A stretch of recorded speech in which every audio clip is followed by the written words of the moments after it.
வாழ்க பாவேந்தர் பாரதிதாசன்.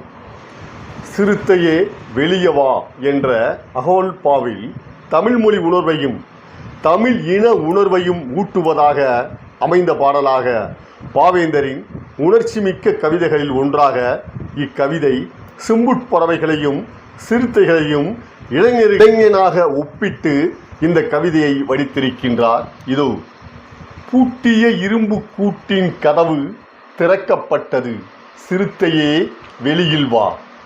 எலி என உன்னை இகழ்ந்தவர் நடுங்க புலியென செயல் செய்ய புறப்படு வெளியில். நம்பினை பகலினை நள்ளிருள் என்றே சிம்புட்பறவையே சிறகை விரி எழு. சிங்க இளைஞனே திருப்பு முகம் திறவிழி.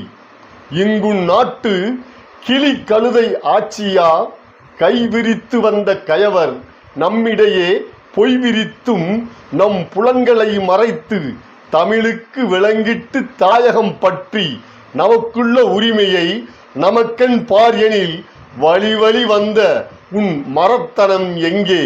மொழிப்பற்று எங்கே? விழிப்புற்றெழுக.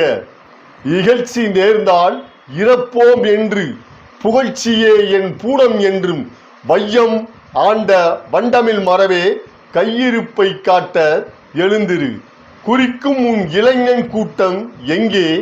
மறிக்குணக் கடல் போல் மாப்பகை மேல்விடு. நன்மொழிக்கு விடுதலை நல்கிட எழுந்திரு. பொன்மொழிக்கு நீ புதுமை ஏற்றுவாய். மக்களை ஒன்று சேர். வாழ்வை உயர்த்துக. கைக்குள்ள திறமை காட்ட எழுந்திரு. வாழ்க இளைஞனே, வாழ்க நின் கூட்டம், வாழ்க தமிழ்நாடு, வாழ்க நின் வையகத்து மாப்புகழ் நன்றே. வாழியே வாழியே பாவேந்தர் பாரதிதாசனின் புகழ். நன்றி, வணக்கம்.